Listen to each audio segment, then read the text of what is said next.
Assalamualaikum warahmatullahi wabarakatuh. Waalaikumsalam warahmatullahi wabarakatuh. Waalaikumsalam warahmatullahi wabarakatuh. Alhamdulillah, salatu wassalamu ala rasulillah, amma ba'd. Apa kabar? Semuanya sehat? Alhamdulillah. Alhamdulillah sehat ya. Karena masih suasana Lebaran, Bapak ingin mengucapkan taqabbalallahu minna wa minkum wa taqabbal ya karim. Minal aidina wal faidin kullu amin wa antum bi khair. Ya mohon maaf lahir batin, kita semua sudah kembali fitrah, sudah kembali suci, sudah kembali bersih, dan mari sama-sama kita isi aktivitas kita yang suci ini dengan yang lebih positif dari tahun-tahun sebelumnya ya.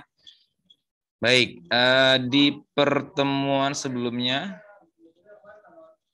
atau Bapak absen dulu kali ya. Bapak absen dulu.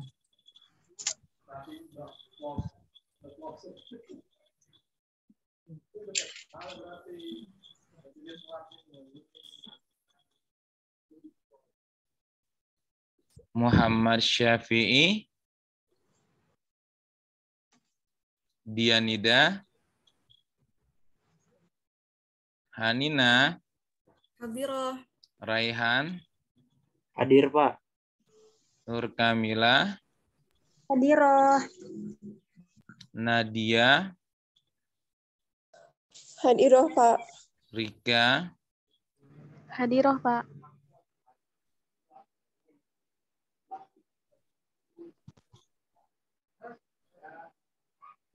Widya, Hadirah, Pak. Siti Arifa, Hadirah, Pak. Dia Amalia, Hadirah, Bapak. Nazwa, Hadirah, Bapak. Syifa, Hadirah, Bapak. Murin, Dina, Maulida, Hadirah, Pak. Azza, Salsa, Ika, Hadirah, Pak. Elisa, Hadirah Bapak. Putri, Hadirah, Pak. Cynthia, Hadirah Pak. Nahda, Hadirah, Bapak. Hanifah, Hadirah, Bapak. Wabiah, Hadirah, Bapak. Maulida, Hadirah, Bapak. Ahmad Syaiful, Fahmi, Hadir, Pak. Nur Septiani, Hadirah, Pak. Riyasyad, Khairunisa, Hadirah, Pak. Nur Hasanah, Alif, Hadirah, Pak. Nur Hasanah, Pak. Nur Hasanah, Alif, Alif ada? Hadirah, Pak. Dianida. Hadir, Pak. Alif Dian hadir, ada? Pak. Hadir. Ada ya. Dian hadir, Pak. Muhammad Syafi'i, Hadir, Pak. Dianida ada. Azza, Ada. Azza ada. Salsa, ada ya. Pak. Dina hadirah, Pak. Siapa? Dina. Dina.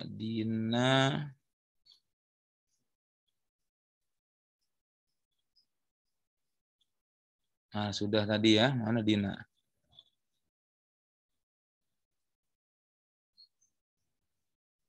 Mana Dina? NIM 116, Pak. 116. Nah, ini ya. Iya, Oke. Pak. Baik, berarti sudah ya.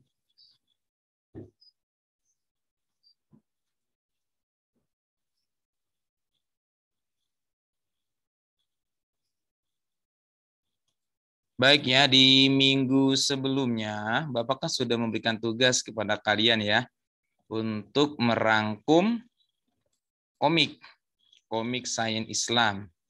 Nah ini, coba silakan ada yang mau menjelaskan hasil rangkumannya? dari komik sains Islami ini, 16 ilmuwan yang dimaksud itu ada siapa saja dan apa saja temuannya. Monggo silakan, ada yang mau coba?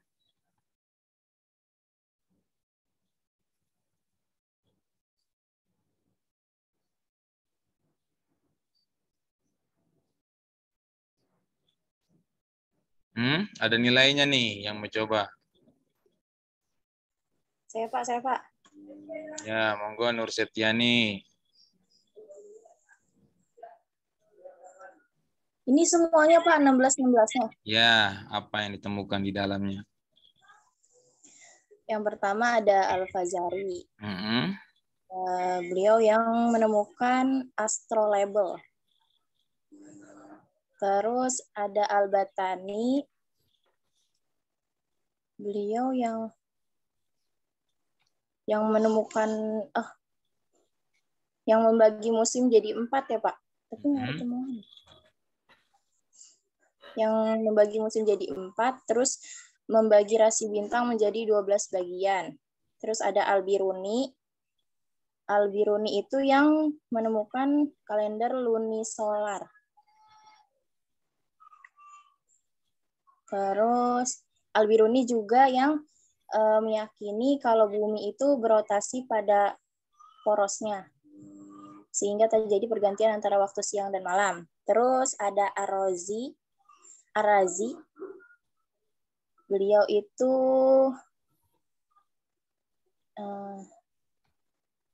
dokter pertama yang mendiagnosis penyakit darah tinggi dan menguraikan tentang jenis penyakit perut. Terus dia juga yang mengajarkan pengobatan akupuntur yang disebut dengan Kai. Terus ada Ibnu Sina. Ibnu Sina itu yang membahas tentang etanol sama penemu termometer. Lalu ada Al-Zahrawi. Beliau yang menemukan 300 penyakit dan obatnya.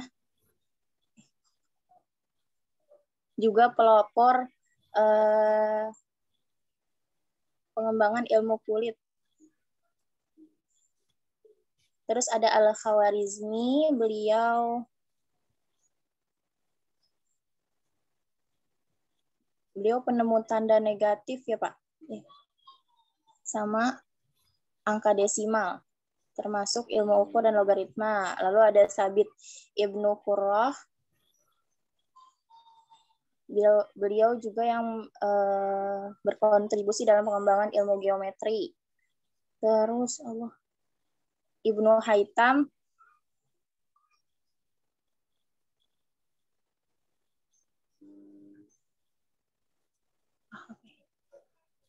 Ilmuwan Muslim yang pertama kali menjelaskan tentang pelangi, Ibnu Haytham. Lalu ada Al-Jazari. Beliau adalah ilmuwan Muslim yang pertama kali membuat pompa air. Terus ada Jabir Ibnu Hayyan. Beliau yang menemukan teknik destilasi dan juga kristalisasi. Terus asam klorida, asam nitrat, asam sitrat, asam nitrat, dan juga asam asetat. Dan beliau juga yang pertama kali membuat aqua regia. Terus ada Al-Majriti. Beliau yang pertama kali menyatakan hukum kekekalan massa. Terus ada Ibnu Firnas.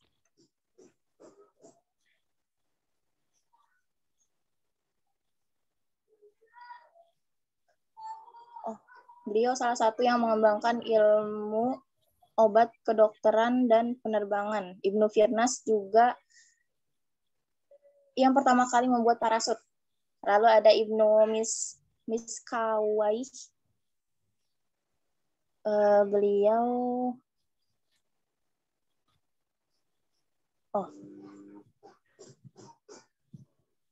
Beliau yang pertama kali melakukan percobaan membuat emas pada proses kimia. Lalu ada Al-Jahiz. Nah, beliau ini yang pertama kali mengelompokkan hewan berdasarkan habitat, cara bergerak, jenis makanan, cara berkembang biak, jumlah kaki. Terus beliau juga, itu. Yang terakhir ada Adi Nawari. Beliau ilmuwan muslim yang berkontribusi di bidang botani dan tumbuh-tumbuhan. Gitu, Pak.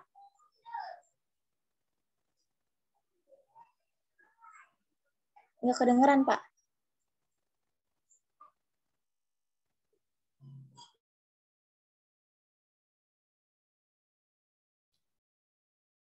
Sudah 16 semuanya? Sudah. Oke, baik ya. Nah, dari yang kemarin Bapak minta untuk dirangkum, kan dibuatkan folder nama-nama kalian tuh ya di Google Drive-nya. Selain rangkuman komik, juga semua tugas-tugas yang Bapak berikan dari minggu pertama, minggu kedua, ketiga, sampai yang terakhir, tugas yang ke-6 itu ya, mulai menentukan materi, menentukan buku teks, lalu membuatkan peta konsep, lalu setelah itu digabungkan peta konsepnya, dibuatkan integrasi dan lain sebagainya. Itu juga semua dimasukkan. Ya. Itu semua dimasukkan ke dalam folder tersebut. Untuk membuktikan bahwa kalian betul-betul mengerjakan setiap tugas yang Bapak berikan. Selain itu juga, nah hari ini kan Bapak coba nih ya akan menjelaskan pertemuan yang minggu lalu dengan pertemuan yang sekarang. Artinya pertemuan 10 dengan pertemuan 11 Bapak gabungkan ya. Mudah-mudahan nanti waktunya keburu. Dan Bapak akan menjelaskan berbagai macam model integrasi, total ada 24 atau mungkin ke kalian nanti hanya 20 saja gitu ya. Dan yang akan kita terapkan nanti kan di pertemuan 12 itu 4 STMD dan pertemuan 13 yang tipe Bukhari kan. Nah, jadi minggu depan itu Bapak akan menyeleksi karya kalian. Makanya segera diupload yang kerjaan dari tugas pertama sampai tugas ke-6 di foldernya. Agar nanti Bapak akses, Bapak periksa satu-satu, nanti yang terbaik akan kita tampilkan. Ya, yang terbaik akan kita tampilkan. Pun kalau seandainya nanti ternyata nggak ada yang terbaik, maka nanti Bapak akan cari mungkin dari kelas lain atau mungkin dari karya Bapak yang akan Bapak sampaikan ke kalian untuk menjelaskan model 4 STMD tersebut. Karena kalau seandainya minggu depan kita fokus 4 STMD dari nol, itu satu kali pertemuan nggak cukup. Makanya Bapak minta kalian tuh dari awal, ya. Di setiap minggu itu diberikan tugas, barangkali memang kalian banyak yang kurang paham gitu ya. Pak, kenapa sih Pak kami diberikan tugas suruh menentukan materi, suruh nyari buku teks, disuruh buat peta konsep. Karena memang itu rangkaian dari proses pertemuan di pertemuan minggu depan. Agar pertemuan minggu depan itu hanya tinggal mengklop-klopkan saja gitu. Ya, biar lebih cepat lagi. Jadi dari sekarang silakan tugas-tugas yang pertama sampai tugas ke-6-nya segera di-upload di foldernya ya. Biar nanti Bapak periksa, lalu nanti yang bagus-bagus Bapak akan tampilkan minggu depan. Oke, semuanya? Yakin ya sudah mengerjakan semuanya ya? Oke, baik. Kalau sudah semuanya, sekarang Bapak coba akan menjelaskan pertemuan yang minggu lalu sedikit, juga pertemuan yang sekarang ya, pertemuan 10 dan pertemuan 11 lah. Bapak akan menjelaskan kepada kalian. Nah, ini udah muncul atau belum? Sudah, Pak. Sudah, Bapak. Sebentar, kok ini kecil di tempat Bapak ya? Bentar dulu.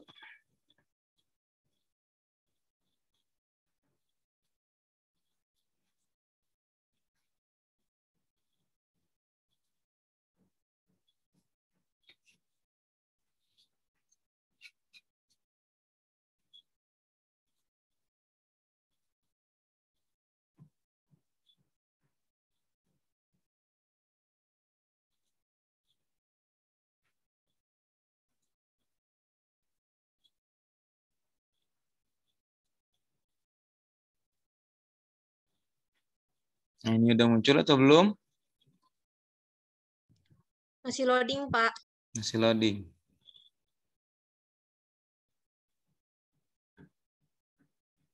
Sudah Pak, sudah kelihatan. Oke, baik ya. Nah, sekarang Bapak akan menjelaskan pertemuan minggu lalu dan pertemuan yang sekarang, mudah-mudahan keburu ya. Tadi sudah dijelaskan juga oleh Nur Septiani terkait 16 ilmuwan muslim yang berjaya di abad Bani dinasti Umayyah ya. Dinasti Bani Umayyah dan dinasti Bani Abbasiyah. Jadi sesungguhnya tidak hanya di zaman dinasti Bani Umayyah dan Abbasiyah saja, akan tetapi kalau kita lihat dari sejarah, dari abad ke-6 sesungguhnya, pada saat Rasulullah diutus sebagai seorang nabi dan rasul, yang pertama kali ditanamkan keilmuan itu adalah tauhid dan lain sebagainya, sehingga muncul nantinya ilmu kimia, fisika, biologi, IPA, dan lain sebagainya, gitu ya. Makanya Islam mengalami kejayaan di abad ke-6 sampai abad ke-12. Namun kemudian karena beberapa peristiwa dan lain sebagainya, ya Bapak nggak mungkin ceritakan juga semuanya, abad ke-14 sampai abad ke-18 itu semua dikuasai oleh Barat terkait ilmu pengetahuan dan teknologi. Artinya apa? Masa-masa keemasan Islam itu sudah hilang. Yang dulunya ada Ibnu Sina, ada Zabir bin Hayyan, ada Al-Majriti, ada Al-Haytham, dan lain sebagainya. Ternyata abad 14, abad 12 sampai abad ke-18 itu nggak ada. Sudah nggak muncul lagi, semua dikuasai oleh Barat. Apalagi kitab-kitab kita itu yang ada di Irak. Irak itu kan pusat perpustakaannya umat Islam. Semua ada di sana, itu diambil sama Barat. Maka seluruh ilmuwan muslim di seluruh dunia itu berkumpul, mereka melakukan semacam integrasi lah. Pak, kenapa harus integrasi? Karena Barat itu ya abad 14 sampai abad ke-18 memisahkan antara ilmu pengetahuan dengan Islam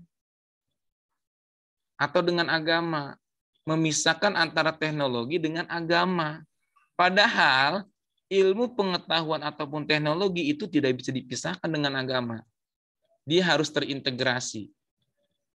Maka dari itu nanti muncul nih berbagai macam jenis-jenis model, yang dari Indonesia punya versinya sendiri, yang dari Pakistan punya versinya sendiri, yang dari Inggris, yang dari Jerman, dan lain sebagainya. Mereka punya versi sendiri. Tujuannya apa?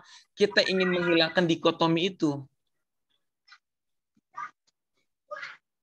Karena kalau terjadi dikotomi, maka Barat itu hanya mengagung-agungkan akal dan panca indera untuk mendapatkan ilmu pengetahuan dan teknologi. Ya. Dan kalau seandainya kita mengagungkan akal dan panca indera, maka yang terjadi manusia tidak akan pernah mendapatkan hakikat kebenaran yang sejati.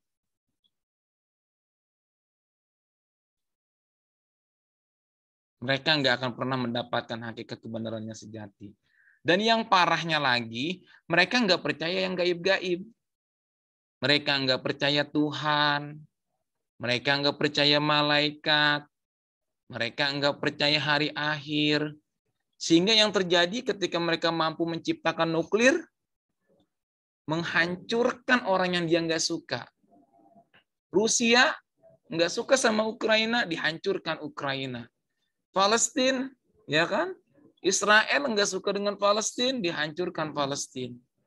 Amerika nggak suka Irak, dihancurkan Irak. Irak nggak suka Kuwait, Irak menghancurkan Kuwait. Dan lain sebagainya. Bahkan kalau kita lihat zaman-zamannya gerakan non-blok, blok barat, blok timur, waktu itu Amerika dan dengan Uni Soviet, ya kan?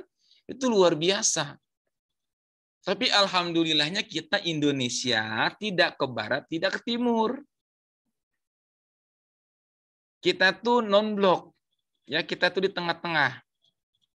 Kita nggak memihak ke Rusia, kita nggak memihak ke Amerika, karena memang semuanya teman. Bahkan kalau kalian survei di seluruh dunia, itu ternyata ada orang Indonesianya. Luar biasa ya. Makanya kadang-kadang dilema juga. Ketika saudara-saudara kita di Palestina dihancurkan oleh Israel, difasilitasi oleh Amerika, kita nggak bisa berbuat apa-apa. Karena Amerika teman kita.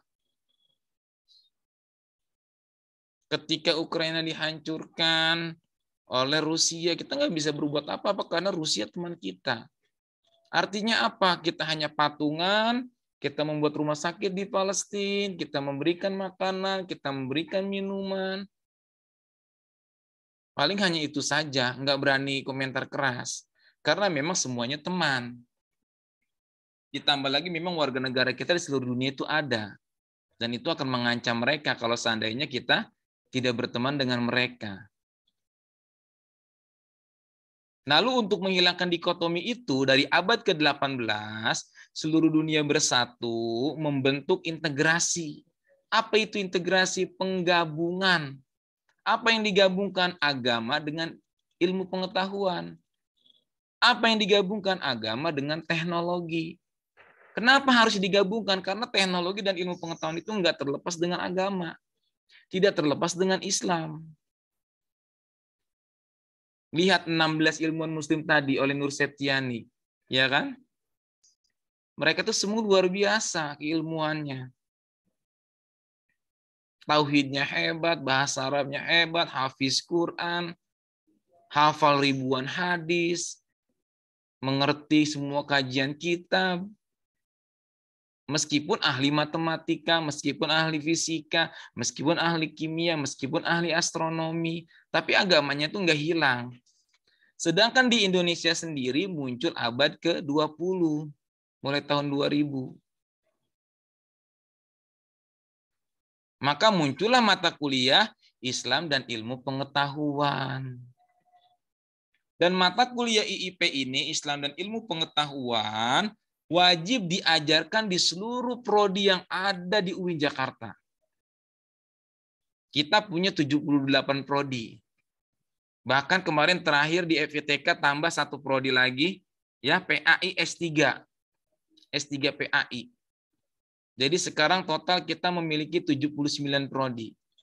Nah, dari 79 prodi itu wajib menerapkan atau mengajarkan Islam dan ilmu pengetahuan. Tujuannya apa? Agar dikotomi itu hilang.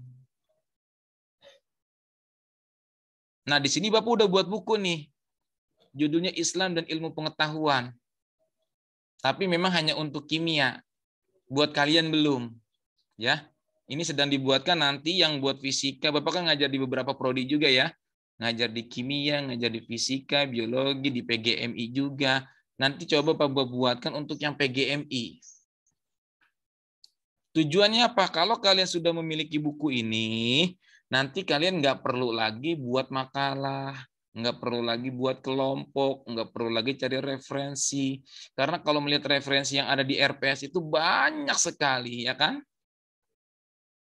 Makanya Bapak strateginya itu agar kalian tidak mencari semua referensi yang ada di RPS, Bapak bagi kalian menjadi kelompok. Tujuannya apa? Biar referensinya itu dicicil. Ada kelompok yang hanya mencari 2 referensi, ada kelompok yang hanya mencari 3 referensi, ada kelompok yang hanya mencari 4 referensi, atau mungkin paling banyak 5 referensi. Bapak nggak minta semuanya. Cuman kadang-kadang sudah direndahkan seperti itu, sudah disederhanakan seperti itu, masih nggak dapat. Ya, padahal kalian sudah sangat Bapak ringankan, tapi kadang-kadang referensi yang Bapak minta masih aja belum dapat. Ini yang masih dilema. Tapi mudah-mudahan kalau bukunya nanti ini khusus buat PGMI sudah terbit, kalian cukup memiliki buku ini saja, ya. Kalau sudah memiliki buku ini, insya Allah yang lain aman. Udah nggak perlu cari referensi yang lain, karena semua udah ada di sini. Ya, ini ada buku lainnya juga, tapi ini kimia. Nah, sekarang kita lihat, Pak, kenapa harus KKNI? Karena kurikulum kita itu menggunakan kurikulum KKNI. Apa itu Pak KKNI? KKNI itu kesingkatannya Kerangka Kualifikasi Nasional Indonesia. Mungkin kalian waktu SMA, ya, waktu SMA dulu kurikulumnya apa? Apakah KBK? Apakah kurikulumnya misalkan KTSP? Ataukah mungkin misalkan kurikulumnya K13? Atau mungkin barangkali kurikulumnya K13 revisi? Atau mungkin kurikulumnya yang sekarang yang terbaru kurikulum prototype? Ya. Elisa. Elisa waktu SMA kurikulumnya apa? KTSP, Pak. KTSP. Siti Arifah? KTSP, Pak. Masih KTSP. Nur Kamilah?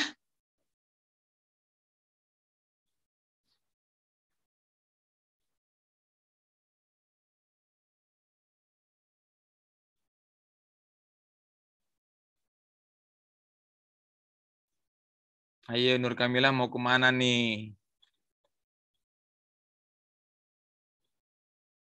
Nur Kamilah waktu SMA kurikulumnya pakai apa?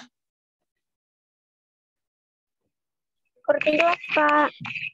Kurtilas K13 ya. Nur Kamilah mau kemana?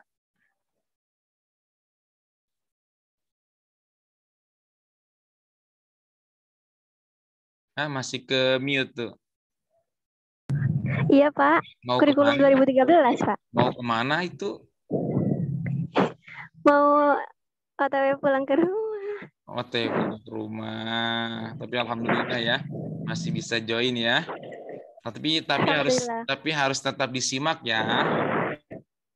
Baik, Pak. Yang harus tetap disimak. Jadi di antara kalian itu beda-beda, ada yang KTSP, ada yang K13, ada yang K13 revisi. Nah, kita di perguruan tinggi menggunakan kurikulumnya KKNI, Kerangka Kualifikasi Nasional Indonesia. Di KKNI ini ada 9 level. S1 itu masuknya ke level yang ke-6. Untuk profesi ke level yang ke-7, S2 ada di level yang ke-8, S3 puncaknya ada di level 9. Pendidikan kalian itu kalau sudah S3 sudah selesai final. Pun kalau seandainya guru besar, profesor, dan lain sebagainya itu hanya jabatan. Hanya jabatan fungsional kalau itu mah. Jadi KKN ini berdasarkan SNPT. SNPT ini apa? Standar Nasional Perguruan Tinggi. Dalam Permen Ristek Dikti nomor 44 tahun 2012, ternyata nih kita ya seluruh dosen-dosen se-Indonesia terkumpul, bergabung. Yang IPA berkumpul sesama dosen IPA. Yang kimia berkumpul sesama dosen kimia. Yang fisika berkumpul sesama dosen fisika dan lain sebagainya. Yang PGMI berkumpul sesama dosen PGMI. Tujuannya apa? Agar kita menghasilkan mahasiswa-mahasiswa yang kemampuannya itu sama. Mau kalian kuliah di UIN Jakarta, mau kalian kuliah di UPI, mau kalian kuliah di UNJ, mau kalian kuliah dimanapun, kemampuan itu sama. Nggak ada yang beda. Hanya saja, ternyata kurikulum kita itu memberikan kebebasan masing-masing kampus itu untuk menambahkan penciri universitas. Makanya kadang-kadang Nur Kamilah misalkan, Pak, kenapa sih Pak PGMI di kampus lain itu lebih sedikit SKS-nya ketimbang yang di UIN Jakarta? Yaitu karena memang kita ada mata kuliah penciri universitas. Salah satunya IIP ini. Kita lebih banyak SKS-nya ketimbang mereka. Kalau kalian ke UI, pencirinya apa? Entrepreneur. Jadi mahasiswanya itu semua berwirausaha. Kalau kalian jalan-jalan ke UPI Bandung, apa pencirinya? Mereka itu pencirinya pedagogi, keahlian dalam mengajar. Jago strategi, ahli model, ahli pendekatan, ahli metode mengajar. Lalu kita UIN Jakarta, apa pencirinya?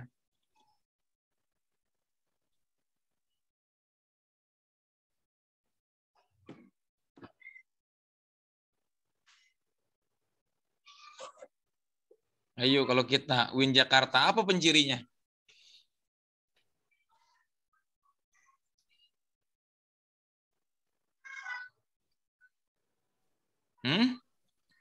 Apa penciri kita?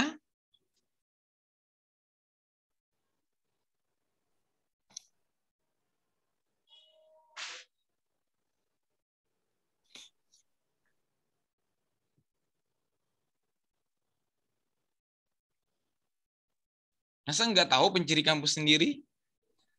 Atau coba sekarang sebelum kita lihat ke penciri, kita harus tahu dulu nih visi dari kampus kita.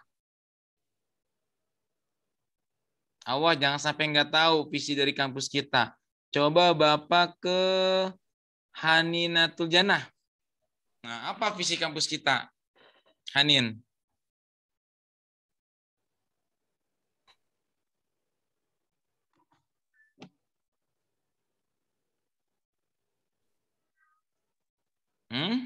Apa visi kampus kita? Menjadi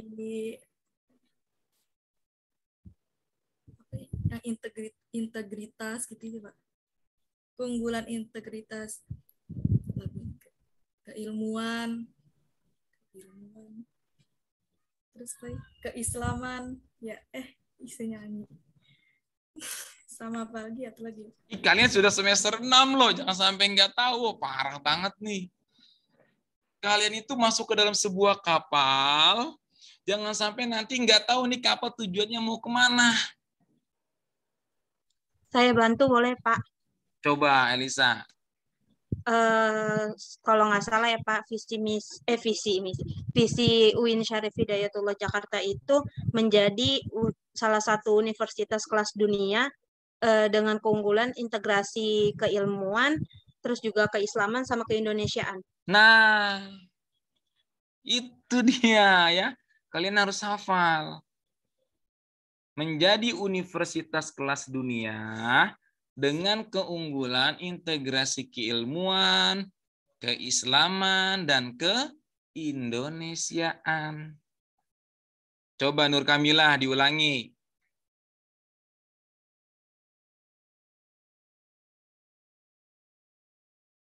Iya, Bapak. Coba diulangi. Menjadikan universitas yang mendunia. Kemudian Salah, masih salah. Ya, masih salah. Coba Elisa diulangi Elisa. Tadi menjadi salah satu universitas kelas dunia dengan keunggulan menjadi universitas kelas dunia, menjadi universitas kelas dunia dengan keunggulan integrasi keilmuan, keislaman dan keindonesiaan. Coba Nur Kamilah diulangi.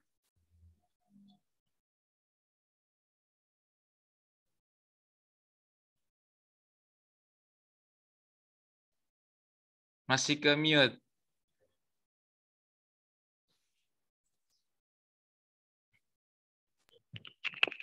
Dengan menjadikan universitas kelas dunia, kemudian diintegrasikan dengan keilmuan, keislaman, dan keindonesiaan. Masih kurang tepat. Coba Bapak ke Maulida. Iya, Pak. Coba ulangi. Menjadi universitas kelas dunia dengan keunggulan integrasi keilmuan, keislaman, dan keindonesiaan. Nah, itu dia ya. Jadi kalian harus tahu visi dari kampus kita. Nah, ketika intinya adalah integrasi, dan integrasi ini tuh adalah amanat dari Kementerian Agama. Jadi seluruh perguruan tinggi keislaman, baik universitas, baik institut, baik sekolah tinggi, baik yang negeri maupun yang swasta, wajib menerapkan integrasi di seluruh prodinya. Adapun integrasinya nanti seperti apa, diberikan mereka kebebasan masing-masing. Ya, mereka diberi kebebasan masing-masing integrasinya. Misal di sini ada jaring laba-laba Profesor Amin Abdullah. Ini integrasi dari kampus mana nih?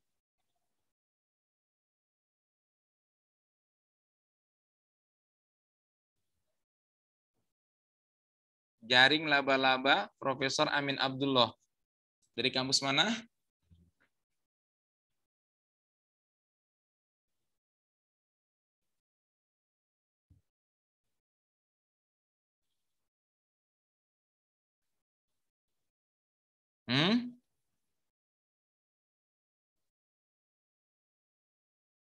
Dari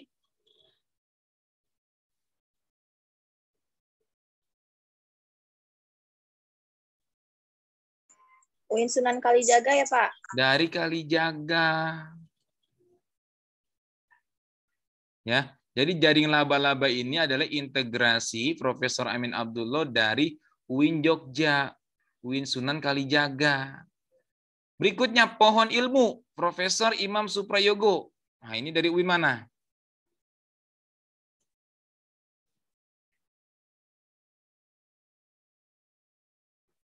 Ayo.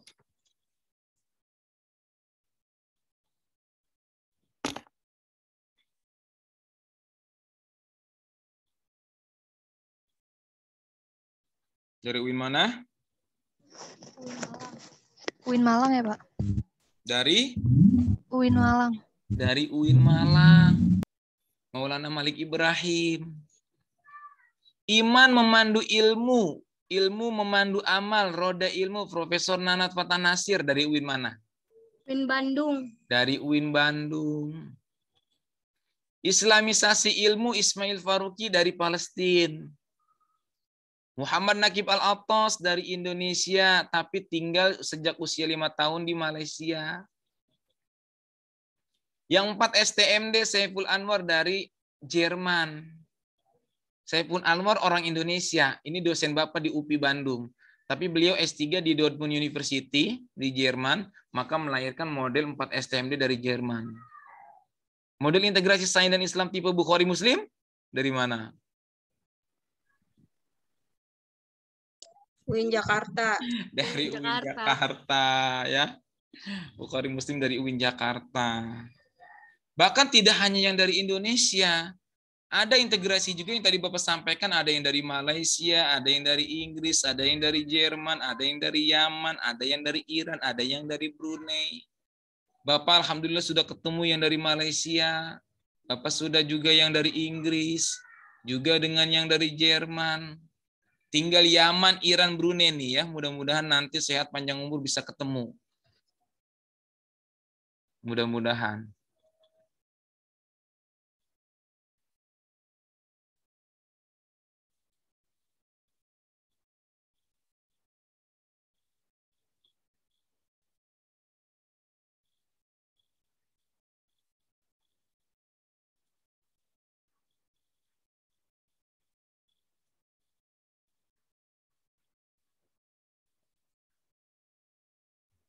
Jadi seperti itu ya. Nah, ketika kita bicara masalah integrasi, integrasi itu sebetulnya ada 4 jenis. Ada yang disebut integrasi interdisipliner, ada intradisipliner, ada multidisipliner, dan transdisipliner. Hanya 4 jenis ini aja. Ketika kita dalam satu mata pelajaran atau dalam satu mata kuliah, ketika dosen atau gurunya itu mengharapkan siswa-siswi atau mahasiswanya itu ahli dalam bidang konten, kognitif, ahli dalam psikomotorik, ahli dalam bersikap, afektifnya, maka integrasinya disebut intradisipliner dalam satu mata pelajaran atau satu mata kuliah. Ketika kita menggabungkan beberapa KD agar tidak terjadi tumpang tindih antara satu mata kuliah yang satu dengan mata kuliah yang lain, atau mungkin mata pelajaran yang satu dengan mata pelajaran yang lain, jangan sampai ada pengulangan, maka itu disebut sebagai integrasi interdisipliner. Ketika kita tidak menggabungkan, mereka berdiri sendiri-sendiri, maka multidisipliner. Dan ketika kita mengkontekstualkan dengan kehidupan sehari-hari kita, dengan realita yang ada, dengan lingkungan sekitar kita, dengan kehidupan kita yang real apa adanya, maka integrasinya transdisipliner. Dan ketika kita mau melakukan integrasi ini, harusnya ketika mengajar, Bapak nggak boleh sendiri. Harus peer teaching, harus team teaching. Tahun lalu Bapak duet sama Profesor Munzir Suparta. Bapak ahli konten di IPA, beliau di agama. Nanti duet lagi dengan Profesor Azra, dengan Profesor Quraish Shihab, dengan Profesor Abu Dinata. Bahkan tidak hanya berdua, harusnya ada ahli yang dari Indonesia juga nih. Pakar yang mengerti sumber daya alam Indonesia dari seluruh provinsi yang ada di Indonesia. Dan prodi-prodi di kita dari angkatan 2001 sampai angkatan 2007 gitu ya, mereka-mereka itu dosennya satu kelas tuh berdua. Bahkan ada satu mata kuliah yang dosennya itu 6. Misal ketika kalian belajar matematika dasar. Pernah belajar matematika dasar? Pernah, Pak. Nah, di sana misalkan ada logika matematika, ada matriks, ada limit fungsi, ada diferensial, ada apa lagi?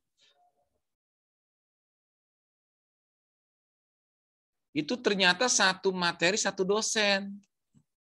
Logika matematika dosennya sendiri, matriks dosennya sendiri, limit fungsi dosennya sendiri. Begitupun biologi. Ketika biologi ada tentang sel, sel dosennya sendiri. Ketika kalian belajar bakteri, bakteri dosennya sendiri. Vertebrata dosennya sendiri. Invertebrata ya dosennya sendiri. Makanya yang dulu tuh kita itu satu kelas itu minimal 2 dosen sampai 6 dosen yang masuk. Kalau sekarang enak, satu mata kuliah 1 dosen. Ya, makanya IPK-nya pun bagus-bagus. Kalau dulu IPK-nya itu jelek-jelek.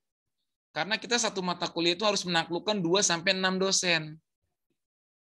Dan masing-masing dosen itu ngasih tugas, ngasih UTS, ngasih UAS. Coba bayangkan. Ya, kalau yang kalian sekarang merasa berat sama Bapak, kebanyakan tugas, ini baru 1 dosen. Ya kan? Di zaman Bapak itu, bahkan ketika Bapak kuliah di Bandung tuh sama tim teaching juga. 2 profesor yang masuk ke dalam kelas. Enggak sendiri. Kita harus menaklukkan semua dosen. Makanya IPK dibandingkan yang dulu, misalkan IPK-nya 2,8. Lalu dibandingkan dengan yang sekarang IPK-nya 3,5. Yang 3,5 kalah. Atau mungkin yang dulu IPK-nya 3, dibandingkan dengan mahasiswa sekarang IPK-nya 4. Itu yang 4 kalah masih. IPK itu dulu mendapatkan nilai angka 3, 3,1, 3,2, 3,3 itu babak belur. Karena harus menaklukkan 2 dosen sampai 6 dosen di setiap mata kuliah. Kalau kalian satu mata kuliah 1 dosen, makanya IPK-nya bagus-bagus. Bapak kan penasihat akademik nih ya. Bapak lihat tuh di nilai anak-anak Bapak. Ternyata ada yang IPK-nya itu banyak yang dapat 4.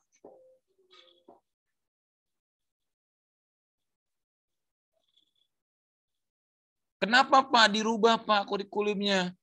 Ya karena yang pertama kalau seumpama dosennya itu 2 atau 6, anggarannya itu akan membengkak. Masalah anggaran. Ya kan? Ditambah lagi kalau seandainya nanti IPK mahasiswa itu jelek, nanti akreditasi kampus itu jelek. Makanya nilai kalian tuh harus bagus.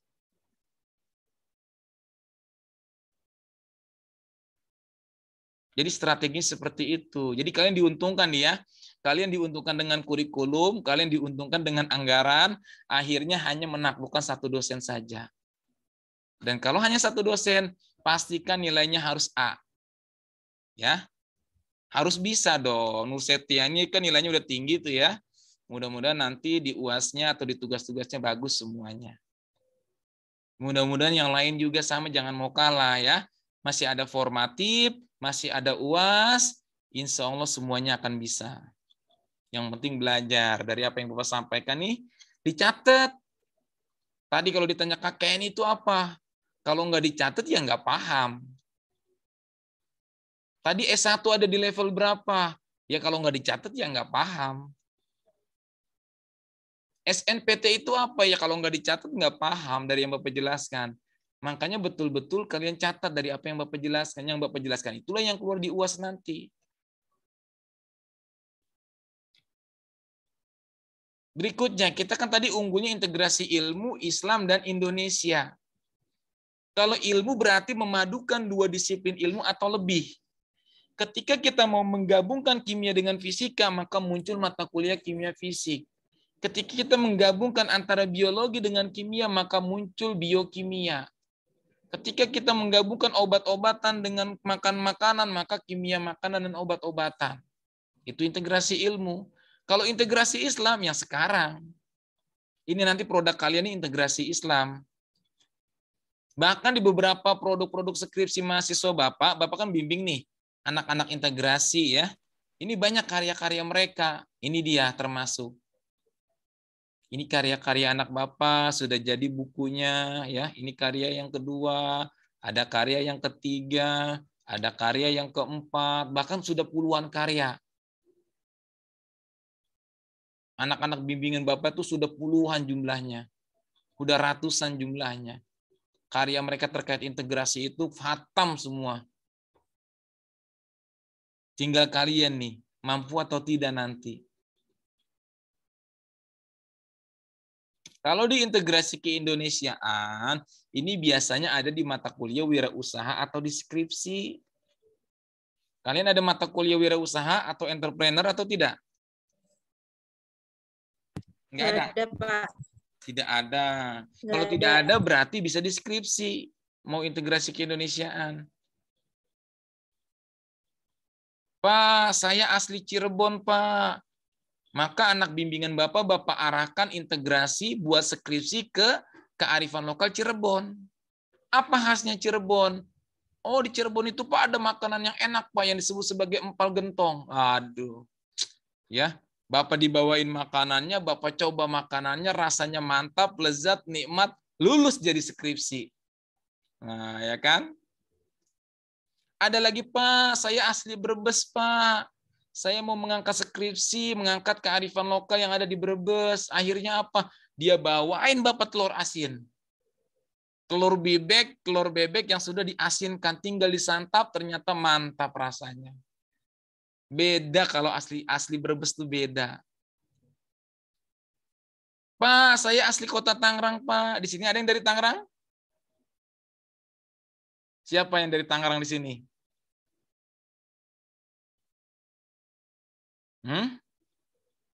Saya, Pak. Syafi'i dari Tangerang? Iya, Pak.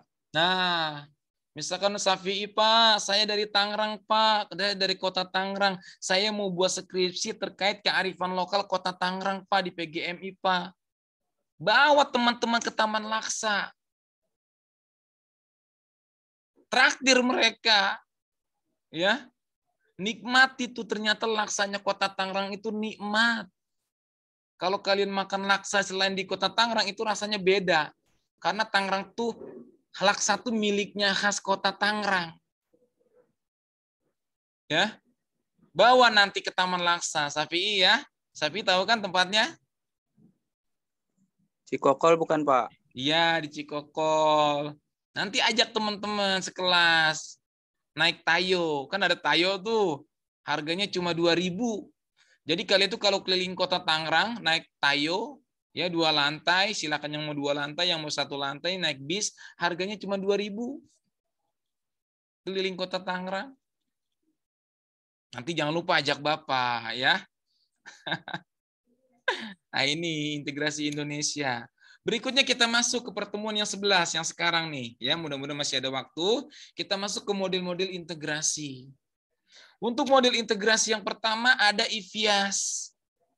Apa itu IFIAS? International Federation of Institutes of Advanced Study. Siapa pendirinya? Ismail Razi Al-Faruqi. Dari mana beliau, Pak? Dari Palestina. Kapan, Pak? 1921. Lalu apa yang ditanamkan sama beliau, Pak? Beliau itu ingin mengembalikan ilmuwan-ilmuwan yang sekarang, ini kayak kita, kalau mau meneliti, kalau mau mencari ilmu, kalau mau mengembangkan teknologi, lihat ilmuwan masa lalu. Lihat Jabir bin Hayyan, lihat Ibnu Sina, lihat Al-Haytham, lihat Al-Majriti, lihat Ibnu Khaldun. Mereka semua tuh meskipun ahli fisika, ahli astronomi, ahli kimia, ahli biologi, ahli botani, ahli zoologi, ahli nuklir, yang pertama ditanamkan itu tauhidnya. Tauhidnya dulu yang benar. Mereka ahli fisika, kimia, biologi itu semuanya hafiz Quran. Mereka hafal ribuan hadis. Mereka mengerti fikih.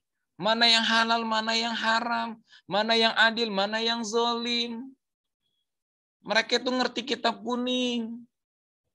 Mereka itu paham tentang sejarah Islam.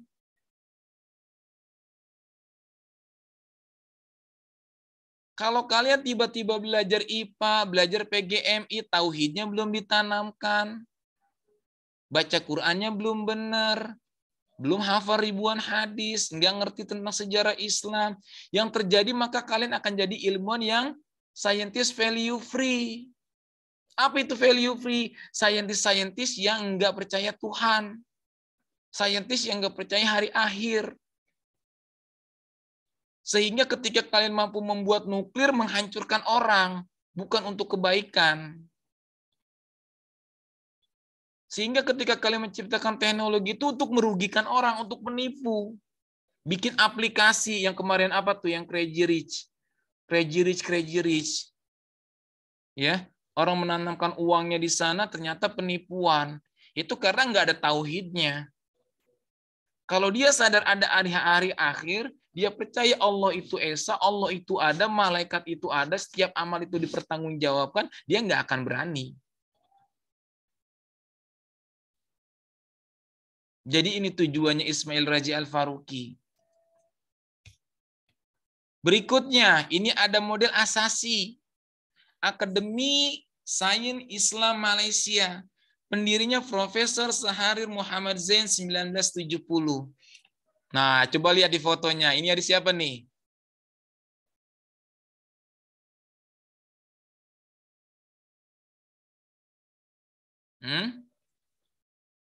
Ada Bapak ya? Nah, ini ada Bapak nih ya. Ini ada Pak Dedi dari dakwah, ada yang dari bahasa Inggris Bu Desi, ada Profesor Ratna Sari Dewi yang kemarin dikukuhkan jadi guru besar, ada Pak Haji Royani dari bahasa Arab, dari fakultas lain juga. Nah, ini ada Profesor Fauzan. Profesor Fauzan ini dari Triple IUM, International Islamic University of Malaysia. Beliau yang ahli integrasi di Malaysia. Bapak ngobrol ke beliau, Bapak menyampaikan ke beliau integrasi di Indonesia, lalu beliau menyampaikan integrasi yang ada di Malaysia. Ternyata di Malaysia itu integrasinya hanya ayatisasi, hanya cocokologi, hanya nempel-nempelin Al-Quran, nempel-nempelin hadis. Sedangkan integrasi kita nggak seperti itu. Kita berbeda dengan mereka. Makanya nanti Bapak mau lihat di karya kalian. Ya, di tabel integrasi nanti.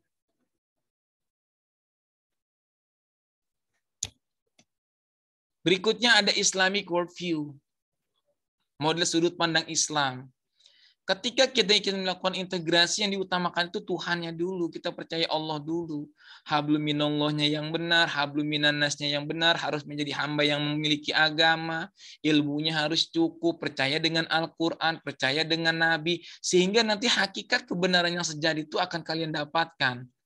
Kalau kalian nggak percaya Tuhan, nggak percaya malaikat, nggak percaya hari akhir, maka kalian sampai kapanpun juga, sehebat apapun juga, sekeren-keren kalian IT-nya juga paling nomor 1, bisa mengembangkan teknologi sedemikian rupa, tetap kalian nggak akan mendapatkan hakikat kebenaran yang sebenarnya. Karena kalian hanya mengagungkan akal dan panca indera. Inilah kesalahan orang-orang Barat. Sedangkan kita punya hati, kita punya Tuhan, kita punya Quran, kita punya hadis. Maka kita tahu nanti mana yang benar, mana yang salah. Bahkan Al-Quran dan hadis itu sudah final. Udah nggak perlu diperdebatkan lagi. Semua aktivitas dalam berkehidupan dari zaman Nabi Adam sampai nanti hari akhir, di Quran dan hadis itu sudah selesai. Makanya kadang-kadang Bapak dapat kiriman gitu ya WhatsApp. Muncul surat-surat palsu. Dikirimin surat Al-Musyrikun. Dikirimin surat Al-Munafikun, Al-Kafirun, apalah. Ya. Al-Quran kan sudah ada 114 surat. Ya udah cukup. Jangan ditambah-tambahin lagi. Al-Quran itu kata Allah, nahnu nazzalna dzikra wa inna lahu lahafizun. Allah yang menurunkan Al-Quran, Allah pula yang memeliharanya, Allah yang jaganya. Makanya ketika Quran surat ada 114 surat itu karena memang Allah yang menurunkan dan Allah yang menjaganya, ketika kalian lihat dari hurufnya, dari tafsirnya, dari diksinya, dari terjemahannya, dari bahasa Arabnya, dari nahu sorofnya, itu sedikit pun nggak ada kesalahan. Bahkan banyak muncul ilmu-ilmu yang datangnya dari Al-Quran.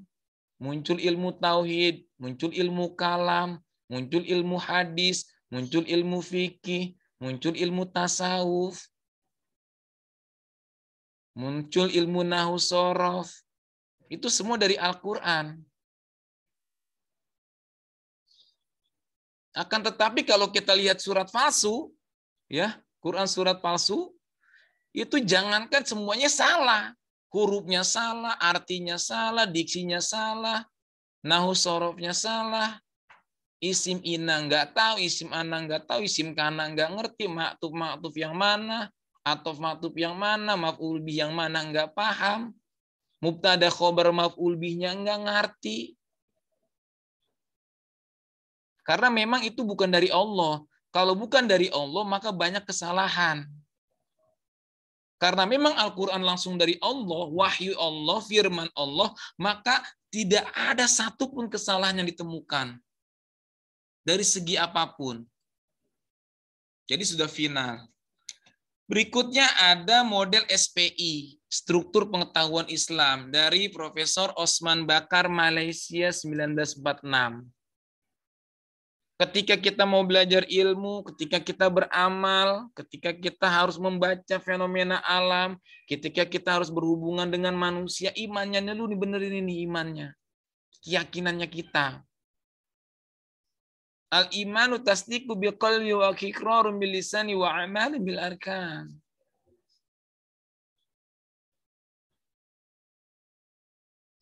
Itunya dulu.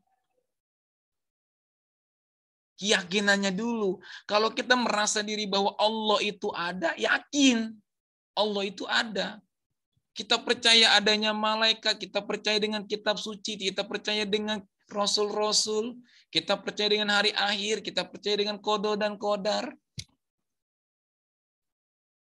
Itu udah final, selesai sudah. Bahkan kalian ini hebat loh ya. Kalau menurut Bapak kalian tuh hebat. Hebatnya kenapa?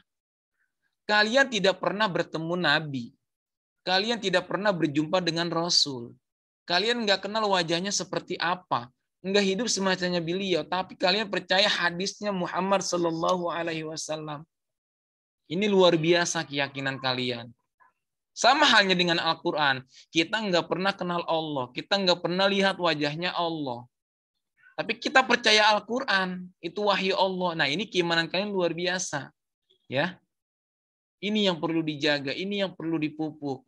Yang sudah bagus itu dipertahankan. Yakini itu. Jangan coba-coba kalian ingin meyakini Al-Quran lalu ingin ketemu sama Allah. Awas hati-hati. Musa, Nabi yang dikirim di umat yang hebat-hebat, di umat yang paling canggih, di umat yang paling cerdas, di Bani Israel. Ketika ingin ketemu Allah, Allah baru menampakkan cahayanya saja itu gunung hancur. Musa sendiri pingsan, saking nggak sanggupnya. Jadi jangan coba-coba. Ya. Lalu bagaimana cara kita supaya bisa ketemu Allah, supaya kita berinteraksi dengan Allah? Bapak sudah bikin status tuh ya. Bikin status di Facebook, bikin status di WhatsApp. Silakan nanti kalau kalian mau bikin status, monggo. Ini anak zaman-zaman now kan kadang-kadang senang tuh ya. Bikin-bikin status. Ya. Cara kita berinteraksi dengan Allah yaitu dengan cara membaca Al-Quran. Nah, coba catat tuh Nur Septiani ya, bikin di WhatsApp-nya tuh, WhatsApp story. Ya. Cara kita berinteraksi dengan Allah yaitu dengan membaca Al-Quran. Itu caranya. Berikutnya model bucailisme. Ini dari Profesor Maurice Bucaille Perancis 1920. Beliau ini seorang ahli medis, seorang kedokteran, seorang dokter. Beliau ketika meneliti masalah kesehatan, ya, terkait kedokteran, terkait ahli bedah, kitab yang digunakan waktu itu Bible, bukan Al-Quran. Tapi ternyata ketika disandingkan dengan Al-Quran, Al-Quran tidak pernah ada sedikit pun kesalahan. Bahkan peneliti-peneliti terkini itu ketika mau melakukan riset, Al-Quran itu dijadikan sumber utama. Hadis itu dijadikan sebagai sumber utama. Karena kalau sudah Al-Quran yang bicara, kalau sudah hadis yang bicara, nggak mungkin ada kesalahan.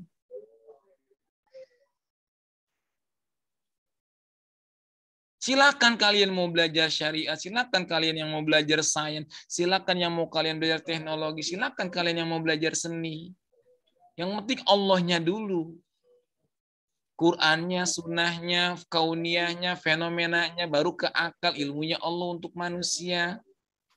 Ini kadang Bapak lihat di media, di berita, di artikel, ada salah satu personil band gitu ya, mengatakan apa? Musik haram. Awas, hati-hati.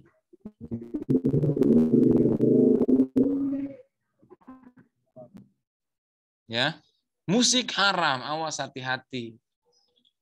Ini mainnya kurang jauh. Bacaannya kurang banyak. Musik itu dari Islam. Piano, coba piano. Siapa yang menciptakan? Orang Islam. Yang penting kita tuh isinya liriknya yang bagus. Jangan kadang-kadang bikin musik liriknya itu bikin galau. Apalagi habis diputusin sama pacarnya, ya kan? Dengerin musiknya, musik-musik yang galau.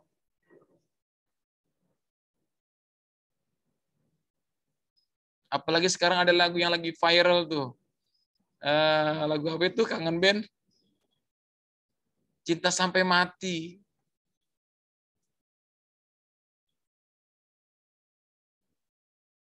Ya. Dengarkanlah di sepanjang malam aku berdoa. Aduh, luar biasa. Anak-anak, aduh, kalau bikin status gitu ya, Bapak kadang-kadang bikin status gitu juga. Tujuannya apa? Mancing lah, mancing mahasiswa. Ya karena kita memang nggak boleh fanatik juga. Supaya kita bisa masuk ke zaman now, ya artinya kan milenial kan itu kita harus mengikuti gayanya mereka. Makanya Bapak tuh selalu berpesan ke kalian tuh ketika menjadi guru nanti, jadilah guru yang universal. Jadilah guru yang global, jangan terlalu fanatik. Jangan terlalu ke kanan, jangan terlalu ke kiri. Kalau ke kanan tuh kalian radikal, kalau ke kiri tuh kalian terlalu menjadi penjilat. Jadilah guru yang wasatiyah. Bapak ngajar di SMA di Pondok Pinang, swasta, masuk ke dalam kelas mereka main keyboard. Bapak mau ngajar kimia, masuk ke dalam kelas mereka main gitar. Coba kalau kita idealis, marah kita. Tapi karena Bapak nggak fanatik, Bapak nggak katakanlah terlalu idealis, akhirnya apa? Bapak ikut mereka dulu. Masuk ke dalam kelas, ada yang main gitar. Oh, siapa yang bisa main gitar? Coba dong main gitar, lagunya apa? Coba Bapak dengarkan suaranya bagus tidak? Atau nanti Bapak yang nyanyi, mereka yang main musik. Dilihat di pojokan, ada wanita yang lagi menyendiri. Lagi bersedih, Bapak tanya kenapa sedih, habis diputusin pas sama pacarnya. Akhirnya Bapak minta teman yang jago main gitar, Bapak nyanyi di sana. Lagu Dadali yang Bapak keluarkan. Menyendiri lagi, di saat kau tinggalkan diriku pergi. Tak pernah ada yang, aku.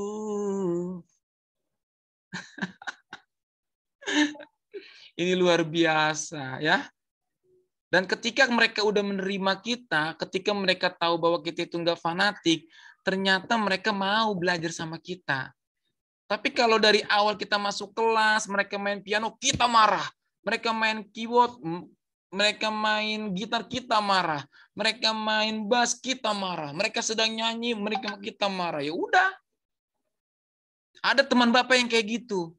Mau ngajar kimia, ngeliat anak-anak ternyata di dalam rusuh, lagi pada nyanyi, lagi pada bertengkar segala macam. Dia marah-marah, akhirnya ketika pulang, ban motornya dikempesin. Hayo coba. Yang bawa mobil, mobilnya dikasih pilok, dicoret-coret. Hayo coba kalau kayak gitu. Ya. Makanya Bapak menyarankan ke kalian, kalau jadi guru, jangan jadi guru yang fanatik. Fleksibel saja, ikuti irama. Yang penting update diri.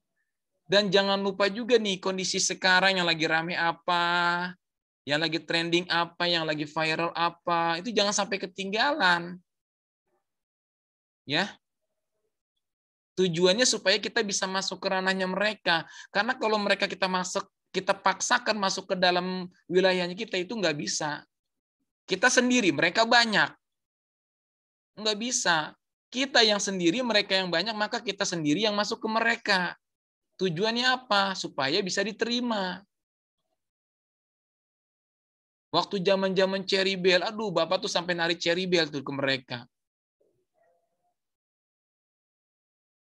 Tujuannya apa ya? Memang ingin adaptasi. Makanya kalian harus mengupgrade diri ya. Jadilah ilmuwan-ilmuwan yang bisa beradaptasi. Tapi tetap ya, tetap marwah kalian sebagai seorang guru itu jangan sampai bisa direndahkan. Intinya beradaptasi, mengupgrade diri, mencari yang trending-trending dan lain sebagainya supaya nggak ketinggalan informasi. Itu aja sebetulnya mah. Tapi tetap endingnya, tujuan akhir kita nanti kalau mereka sudah menerima kita, baru perlahan kita teruskan, kita benerkan, kita luruskan. Perlahan-lahan, nggak bisa sekaligus. Apalagi di SMA swasta, SMA-nya orang kaya. Ya.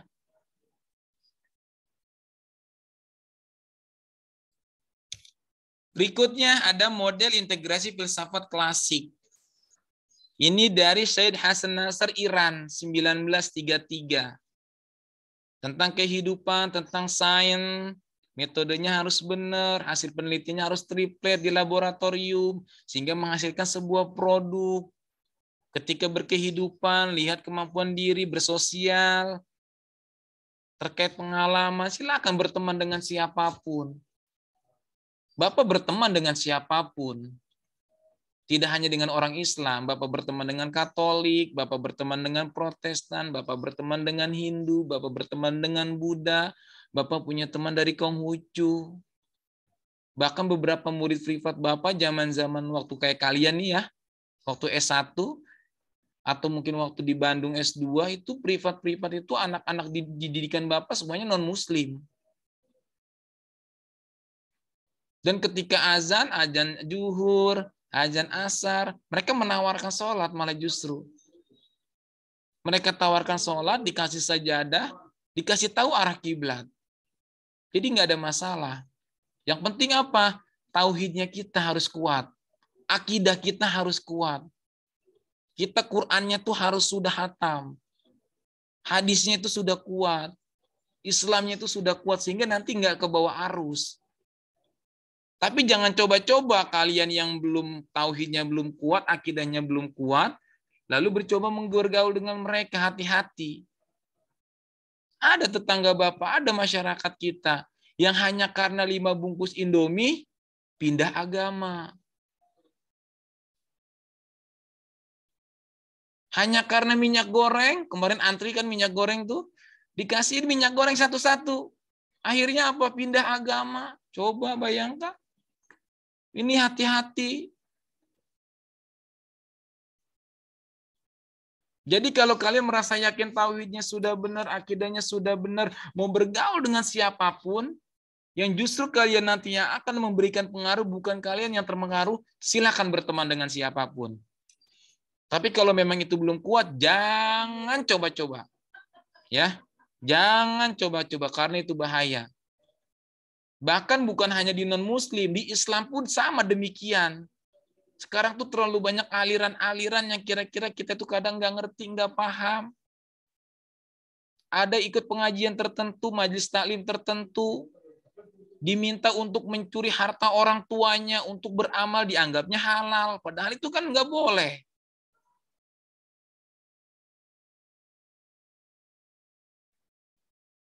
Awas, hati-hati. Jadi musuh kita tidak hanya dari non-muslim. Dari dalam sendiri pun hati-hati. Pengajian-pengajian itu jangan sampai kalian pilih pengajian-pengajian majelis taklim yang sesat.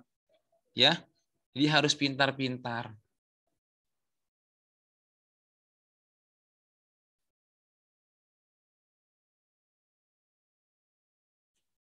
Berikutnya ada model tasawuf. Syekh Muhammad Naqib Al-Attas 1931. Nah, kita bersyukur nih di FITK kita memiliki dosen ahli tasawuf. Siapa beliau, Pak? Dr. Ahmad Sodik. Silakan kalian cari di YouTube Dr. Ahmad Sodik, MA. Beliau nggak punya YouTube channel sendiri, tapi jamaahnya banyak yang upload ceramahnya beliau. Silakan kalian dengarkan, silakan kalian pelajari, silakan kalian ikuti terkait tasawuf. Bapak dulu waktu S1 di UIN Jakarta, dosen tasawufnya beliau. Dan kalau kalian sudah belajar ilmu tasawuf, ya, misalkan ada pertanyaan, sholat, akhirat atau dunia? Pasti jawabannya akhirat. Mobil mewah, dunia atau akhirat? Pasti jawabannya dunia. Amal soleh, infak, sodakoh, wakaf, dunia atau akhirat? Pasti jawabannya akhirat. Rumah mewah, harta, kemegahan, dunia atau akhirat? Pasti jawabannya dunia. Tapi kalau kalian ikut pengajiannya tasawuf, ikut beliau, dengarkan ceramah beliau, bahkan beliau rumahnya itu menggratiskan buat mahasiswi buat tinggal di sana yang ikut pengajian. Makan minumnya semua ditanggung. Karena kan beliau nggak pernah ada di rumah. Jadi istrinya itu di rumah, rumahnya besar, nggak ada penghuninya. Jadi ada mahasiswa silakan yang mau tinggal di sana gratis, ya, tapi ikut pengajian. Kalau kalian sudah belajar tentang ilmu tasawuf, insya Allah tidak hanya sholat yang akhirat, tidak hanya beramal yang akhirat, tidak hanya infak, sedekah, zakat yang akhirat. Kalian punya mobil mewah, silakan itu jadi akhirat. Kalian punya rumah mewah, itu akan jadi akhirat. Kalian punya banyak harta, itu akan jadi akhirat. Kalian cari suami yang kaya, itu akhirat. Kalian cari istri yang paling cantik, itu akhirat. Ya. Jadi silakan didengarkan. Banyak di YouTube-nya ya. Nanti kalian pelajari. Awas jangan sampai salah.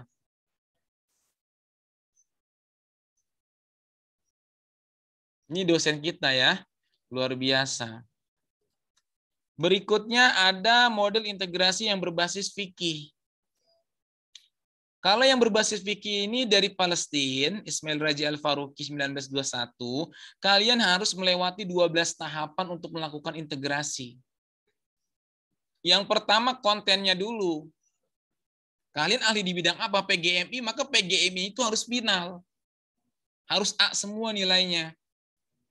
Baru kemudian nanti kalian membentuk komunitas, survei ke teman-teman sesama PGMI dari kampus-kampus lain. Silakan buat komunitas sesama mahasiswa. Karena bisa jadi pemahaman kita belum tentu sama dengan pemahaman dari PGMI dari perguruan tinggi yang lain. Silakan.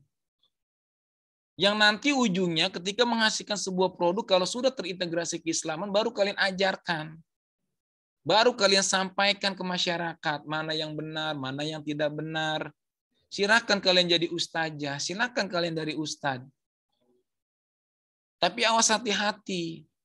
Ya. Bapak punya mahasiswa bimbingan.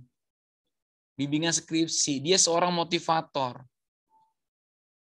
Waktu SMA dia pesantren di Gontor.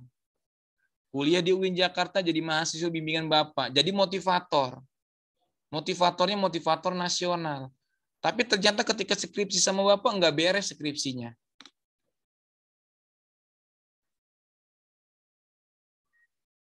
Akhirnya apa? Pak, mohon maaf Pak, saya ada kontrak Pak keliling ke 34 provinsi selama 3 bulan. Nanti kalau udah selesai saya mau fokus bimbingan, Bapak tunggu. Setelah selesai ternyata dia hanya datang 1-2 kali, lalu setelah itu menghilang lagi. Bapak tanya lagi, ternyata dia lagi ada kontrak di stasiun televisi. Dia keliling Indonesia lagi, Pak, mohon maaf Pak, nanti saya akan balik lagi, Pak, saya lagi ada kontrak lagi, hilang lagi. Datang ke Bapak 1-2 kali, menghilang lagi. Hingga sampai yang ketiga sama seperti itu. Lalu Bapak ceramah itu motivator. Ya. Jadi motivator tuh malah justru Bapak motivatori lagi. Bapak sampaikan, kamu tuh kalau jadi motivator, jangan sampai ilmu motivatornya itu seperti lilin. Orang lain kamu terangi, tapi diri kamu sendiri itu terbakar. Orang lain kamu suruh bagus, kamu suruh lurus, kamu suruh benar, tapi diri kamu sendiri itu habis, hancur. Bapak keluarin ayat, ya kan? Kabura maksan indallahi an taqulu ma la taf'alun. Wah, nangis dia. Bapak keluarkan ayat, nangis dia. Bapak bilang, kamu tuh motivator orang, memotivasi orang, orang disuruh benar, orang suruh skripsi segera selesai, orang disuruh belajar, diri kamu sendiri nggak benar, skripsi nggak beres, kamu yang bicara itu justru dosa besar. Kamu yang bicara, kamu nggak melakukan. Nangis dia. Ya, motivator nasional nangis di depan Bapak. Hingga akhirnya karena memang sudah 3 kali buat kesalahan, Bapak putuskan Bapak nggak mau bimbing dia lagi. Bapak keluarkan dia jadi mahasiswa bimbingan Bapak. Bapak minta buat cari dosen yang lain. Awas, ini hati-hati buat kalian juga ya. Yang mau jadi motivator, yang mau menyemangati orang, perlu diperhatikan juga. Jangan sampai ilmunya ilmu lilin. Orang lain kita terangi, justru diri kita terbakar. Mulai dari diri kita dulu, kitanya dulu benerin. Kitanya sudah benar, akarnya sudah kuat, kitanya sudah paten, udah enggak goyah, maka silakan mau kemanapun tetap akan jadi diri kita sendiri.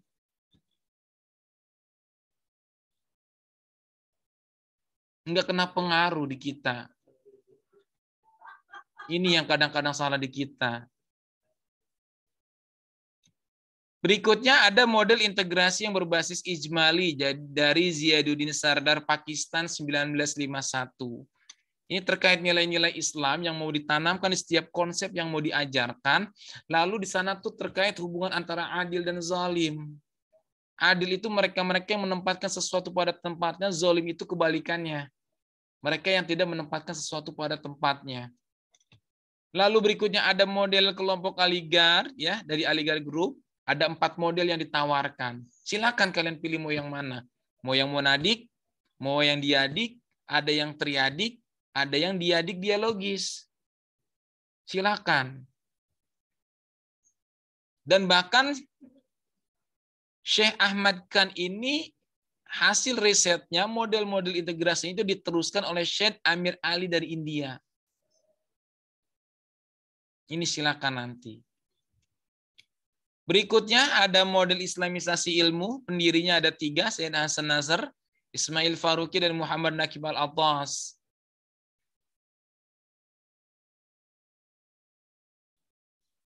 Lalu lanjut lagi, ini hanya Bapak perkenalan saja ya, karena waktu juga sudah jam 3 lewat, masih banyak model lainnya. Di sini ada pengilmuan Islam, ini ada 12 tahapan, tadi sama dengan yang sebelumnya, tapi ini ada pengantarnya. Ya, hanya sedikit diberikan pengantar saja. Tahapannya tetap sama. Lalu berikutnya ada model pengilmuan Islam dari Palestina juga, sama mirip Imam Ismail Razi Al-Faruqi. Beliau tuh terus berinovasi. Pakai model ini, belum tentu tepat diterapkan di Palestina. Dia pindah pakai model ini, diterapkan di negara lain, belum tentu bisa diterapkan. Akhirnya banyak perubahan. Lanjut di UIN Jakarta. Pak, kalau di UIN Jakarta itu integrasinya apa, Pak? Kalau kita tadi ke UIN Jogja, jaring laba-laba. Kita ke UIN Malang, pohon ilmu. Kita ke UIN Bandung, wahyu memandu ilmu. Kalau kita, Bapak tanya dekan kita, Bu Sururin. Bu Sururin, integrasi kita apa, Bu? Enggak menjawab. Bapak telusuri ke Profesor Azra, Bapak telusuri ke Profesor Komarudin Hidayat, Bapak telusuri ke Profesor Azra, ke Profesor Quraisy Shihab, ditelusuri ke Profesor Nasaruddin Umar Imam Masjid Istiqlal, Bapak telusuri ke seluruh Profesor Kamaluddin Fakih, ke seluruh guru-guru besar kita, ternyata masing-masing itu beda-beda. Bahkan kita punya pakar Profesor Mulyadi Kartanegara di UIN Jakarta. Ternyata apa? Semua guru besar kita itu punya persepsi masing-masing terkait integrasi, punya gaya masing-masing terkait integrasi, punya cara sendiri-sendiri terkait integrasi. Mereka nggak bisa disatukan. Mereka beda-beda. Sama halnya dengan Bapak. Bapak buat sendiri. Karena kalau Bapak terapkan jaring laba-laba ke kalian, itu nggak cocok. Bapak terapkan pohon ilmu ke kalian, nggak cocok. Bapak terapkan wahyu memandu ilmu ke kalian, nggak cocok. Maka Bapak buat sendiri. Dan karya Bapak ini tidak serta-merta ya. Mungkin Pak, yang lain kan profesor. Membuat sebuah karya wajar, boleh. Bapak kan belum profesor. Profesor mah hanya jabatan. Ya, profesor hanya jabatan. Karya tuh nggak harus jadi profesor dulu. Bapak membuat tipe Bukhari Muslim itu nggak menunggu profesor. Bahkan tipe Bukhari Muslim, integrasi tipe Bukhari itu Bapak sudah hakikan di Kemenkumham. Sama Menteri Yasona Lauli. Sudah dihakikan. Bahkan ketika dikompetisikan di ulang tahun FITK, sekarang UIN lagi ulang tahun nih ya. Ulang tahun yang ke-65. FITK ulang tahun 2016 diminta untuk bikin artikel tentang integrasi. Ternyata Bapak se-FITK itu nomor 1 tentang integrasi. Lalu ada kompetisi di UNISA, Universitas Australia. Di Australia Selatan, seluruh dosen di UIN Jakarta diminta bikin paper. Buat dikirim ke sana, ternyata Bapak yang peringkat pertama. Dicobakan lagi di ICIS. ICIS itu apa Pak? Annual International Conference Islamic Study. Tadi tuh yang di slide yang kedua tadi, slide yang ketiga. Ke 2017 tentang integrasi sains dan Islam. Itu hajatannya Kementerian Agama. Setiap tahun diadakan. Dan ternyata dari seluruh dunia itu ketika memasukkan paper integrasi seluruh dunia ya, Amerika, Thailand, dari Inggris, dan lain sebagainya, Bapak masuk peringkat 3. Lalu Bapak terapkan ke mahasiswa nih. Kan Bapak melihat ada mahasiswa-mahasiswa yang pintar-pintar tuh ya, yang cerdas-cerdas, Bapak terapkan integrasi Bapak ke mereka, lalu mereka ikut kompetisi di MTQ. Cabang MMQ yang makalah Quran. Kan ada cabang makalah Quran kan? Itu Bapak minta mereka terapkan. Ikut di tingkat kota juara 1. Ikut di tingkat provinsi juara pertama. Ikut di tingkat nasional juara pertama. Artinya apa? Integrasi yang Bapak terapkan ini di Indonesia diakui, di fakultas diakui, di UIN Jakarta diakui, di Australia diakui, di Kementerian Agama diakui, bahkan di dunia diakui. Dan ketika Bapak bertemu dengan pakar-pakar yang dari Inggris, yang dari Malaysia, yang dari Jerman, ternyata kita masih yang terbaik loh. Nanti Bapak ada foto-fotonya, ya. Selain yang tadi itu sama Prof. Fauzan dari Malaysia. Nah, ini berikutnya. Jadi apa Pak integrasi kita? Integrasi itu berarti integrasi UIN Jakarta itu masih terbuka. Artinya apa terbuka? Semua dosen itu diberikan kebebasan. Bapak pakai cara sendiri, Prof. Azra pakai cara sendiri, Prof. Komarudin pakai cara sendiri. Tapi alhamdulillah semuanya diterima. Ya, bahkan itu sudah terbukti. Lalu untuk UIN Jogja, ini tadi jaring laba-laba, ketika kalian menuntut ilmu apapun, tetap semua dikembalikan ke Quran dan Sunnah. Dari Quran sunnah ini nanti lahir fikih, tafsir, lughah, kalam, filsafat, tasawuf, hadis, tarikh, dan lain sebagainya. Kita cepat saja karena sudah mau asar. Ini ada pohon ilmu dari UIN Malang. Ketika kalian mau mengintegrasikan keilmuan apapun, maka kalian harus menguasai dasarnya dulu, akarnya dulu. Harus paham Pancasila. Pancasila ini sudah final. Kita negara Indonesia. Indonesia ini ketika dikatakan bahwa landasannya adalah Pancasila dan undang-undang itu sudah final. Bukan Quran, bukan hadis. Kita bukan negara Islam. Ya. Jadi jangan memaksakan diri negara kita itu dipaksa untuk menjadi negara Islam. Jangan. Ini sudah final. Pancasila, undang-undang sudah final. Kenapa harus mengerti bahasa Arab? Karena kita harus butuh referensi dari Timur Tengah untuk menerjemahkan. Kenapa harus ahli bahasa Inggris? Kita butuh referensi dari Barat. Berfilsafatnya juga harus paham. Sama halnya dengan kalian mengendarai motor. Kalau kalian berpikirnya berfilsafat, maka mengendarai motor itu menghadapnya ke depan.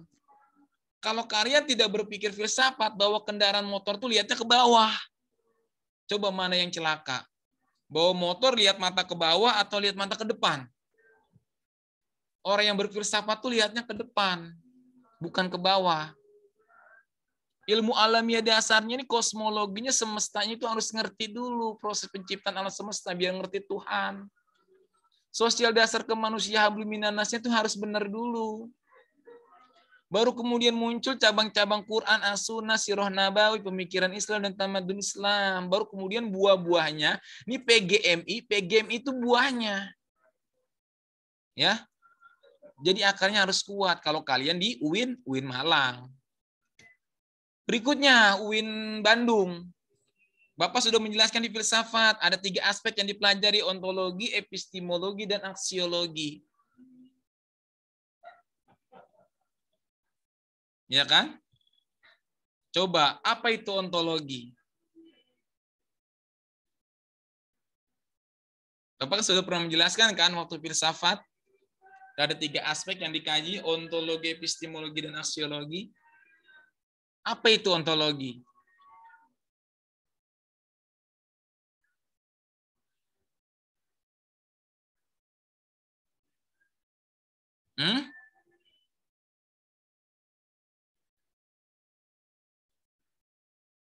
Masa lupa sih?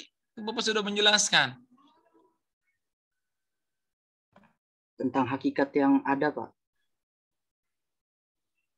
Itu secara definisi tentang hakikat yang ada.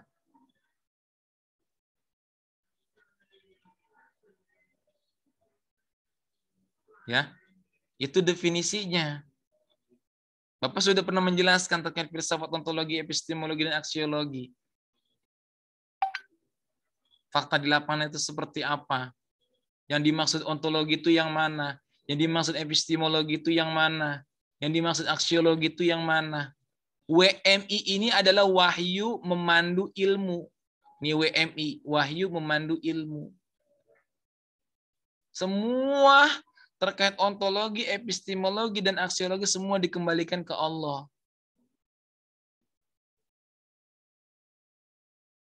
Dan ini di filsafat kemarin kan Bapak sudah jelaskan terkait ontologi, epistemologi, dan aksiologi kan?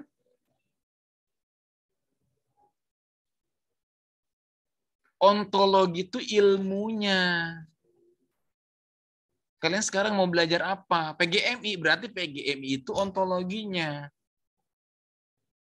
Epistemologi? Caranya ya Pak. Cara mendapatkan ilmunya. Aksiologi? Manfaatnya apa? Manfaatnya buat apa?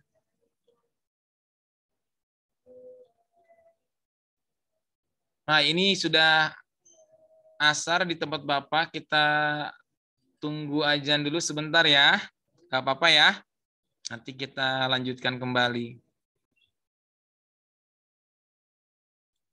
Baik, kita lanjutkan kembali ya. Tadi sampai mana?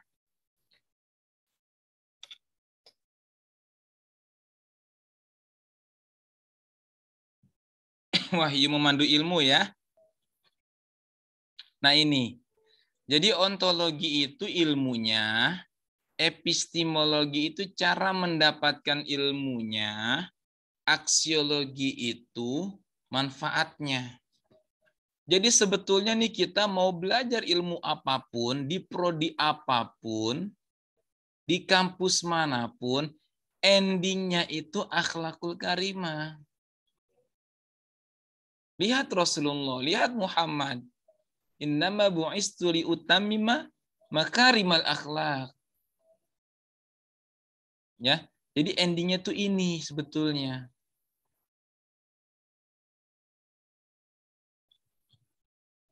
Silakan kalian mau belajar ilmu apapun. Dan tentunya ketika menghasilkan sebuah akhlak yang mulia ini, mendekatkan dirinya ke Tuhannya, ke Rasulnya, memahami kitab sucinya, atau melihat sebagian besar ciptaan-ciptaan Tuhan, fenomenanya, kauniyahnya, setiap kita itu berbeda cara pendekatannya. Kalian yang sudah Bapak ajarkan, misalkan ketika meminum, ya, kalau mungkin orang biasa minum ya minum saja. Tapi kalian sudah Bapak ajarkan ternyata minum harus baca bismillah. Kenapa harus baca bismillah? Karena di dalam air ada molekul H2O, berinteraksi dengan molekul H2O yang lain, membentuk ikatan hidrogen. Lalu terjadi perubahan bentuk kristal yang positif buat kita. Bahkan begitu juga mau makan, mau beraktivitas, dan lain sebagainya. Gitu ya. Selanjutnya, ini ada model 4 STMD yang minggu depan akan kita praktekkan. Makanya tugasnya harus segera di-upload ya di folder masing-masing biar Bapak nanti bisa periksa dari sekarang. Dan mudah-mudahan minggu depan ini bisa langsung kita terapkan ya. Kita lihat nanti 4 STMD adalah 4 tahapan, 4 step teaching material development. Jadi 4 langkah untuk membuat bahan ajar. Ada selection, structurization, characterization, dan reduction ya. Nanti kita akan praktekkan sesuai dengan tugas yang Bapak berikan di setiap minggunya. Lalu ini ada tipe Bukhari yang tadi Bapak sampaikan bahwa ternyata masing-masing model itu kalau kita terapkan di prodinya yang ada di UI Jakarta itu nggak cocok, maka Bapak buat sendiri. Dan ini pun tidak serta-merta jadi seperti ini ya, ini hasil riset. Dari tahap yang pertama riset, survei ke seluruh guru-guru yang ada di Indonesia, ke seluruh guru-guru yang ada di 34 provinsi. Mereka Bapak tanyakan terkait sains, dapat diintegrasikan atau tidak. Ternyata dari 34 provinsi tersebut yang merespon 24 provinsi, alhamdulillah. Dan mereka menyatakan bahwa IPA bisa diintegrasikan, sains bisa diintegrasikan. Lalu setelah itu dianalisis, ya kan? Bahkan ketika melakukan analisis ternyata banyak buku-buku yang beredar di Indonesia, baik karangan-karangan tertentu, yang justru banyak terjadi miskonsepsi. Makanya Bapak selalu minta nih buat kalian juga ketika mengajar nanti ya, bawa buku universitas. Karena kalau menggunakan buku-buku terkait yang ada di tingkat sekolah itu ternyata banyak miskonsepsi. Bapak kan mengampu mata kuliah Kapita Selekta. Ya. Di buku di mata kuliah Kapita Selekta itu ternyata banyak temuan-temuan terkait IPA. Banyak yang salah konsep. Ini yang harus diperbaiki. Berikutnya, nah ini model PRB, Personal Religious Belief. Ini yang dari Inggris. Nih ada Profesor Nasir Mansur dari Exeter University. Ini ada mahasiswa-mahasiswa bimbingan Bapak ketika beliau Bapak datangkan dari Inggris ke FITK. Ini anak Bapak nih dari Istiqomah, ada Gaos, ada Roya, ada Elma yang tadi karyanya Bapak tampilkan buku-bukunya. Ini buat motivasi mereka. Ya. Alhamdulillah ketika mereka ketemu pakar integrasi dari Inggris, mereka termotivasi buat buku. Akhirnya selesai skripsi mereka nih, semua sudah selesai alhamdulillah. Ya, ini yang dari Inggris. Adapun modelnya seperti ini, modelnya beliau. Persyaratan untuk menerapkan model integrasi Prof. Nasir Mansur ini yang pertama itu kitanya harus yakin dulu ada Tuhan. Kita tuh harus percaya dulu Allah itu ada. Berarti ini nggak berlaku buat mereka-mereka yang tidak bertuhan. Baru kemudian muncul nanti ke guru-guru dan lain sebagainya. Ya ini nanti akan diterapkan lebih lanjut lagi. Lanjut, ini daftar pustaka yang Bapak gunakan dalam menjelaskan berbagai macam model integrasi. Dari sekian total model yang Bapak tampilkan, selama ini mahasiswa bimbingan Bapak, ya dari yang angkatan pertama, angkatan kedua, angkatan ketiga, angkatan pertama itu 2014, angkatan pertama. Lalu 2015 bertambah, 2016, 2017, dan seterusnya.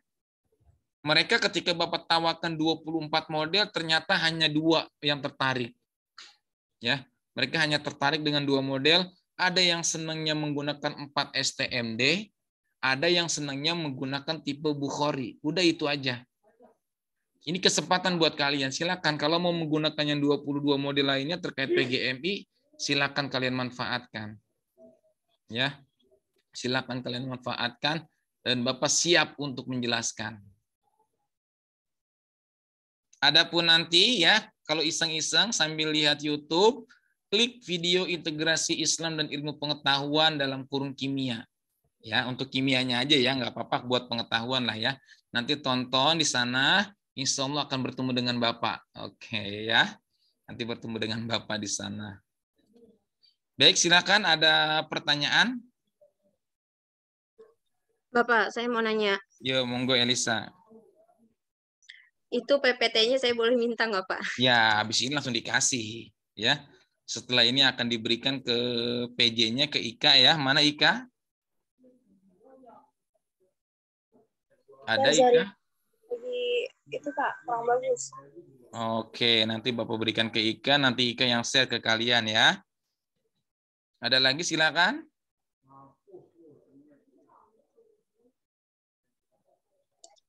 Bapak, itu kan pengumpulannya hari Senin ya, Pak ya? Itu ada batasan jamnya nggak, Pak?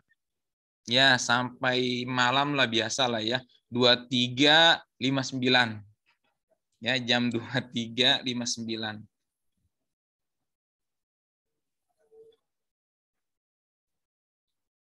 Ada lagi silakan.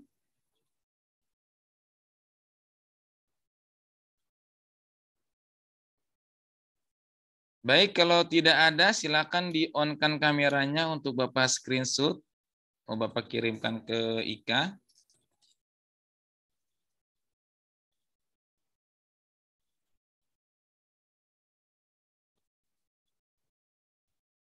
Widya, Alif Maula, Raihan. Coba di-on-kan kameranya.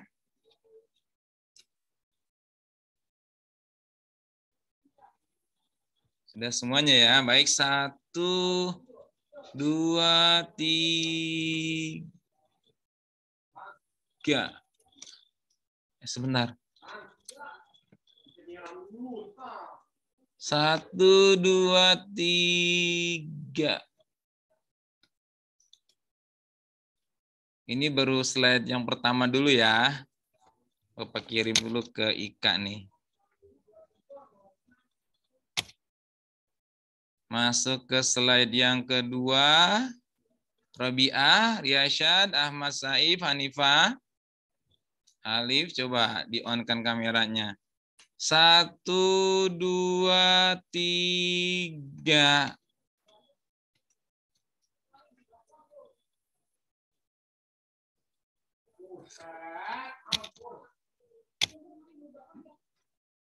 Oke, baik. Terima kasih semuanya ya. Sekali lagi Bapak mengucapkan minal aidin wal faizin. Yang belum jalan-jalan silakan jalan-jalan dulu ya, traveling dulu, nge-refresh otak dulu. Di wajahnya kayaknya sumpek-sumpek banget nih. Ya wajahnya sumpek-sumpek banget, belum pada jalan-jalan nih, kasihan banget ya. Nanti silakan cari yang dekat-dekat saja.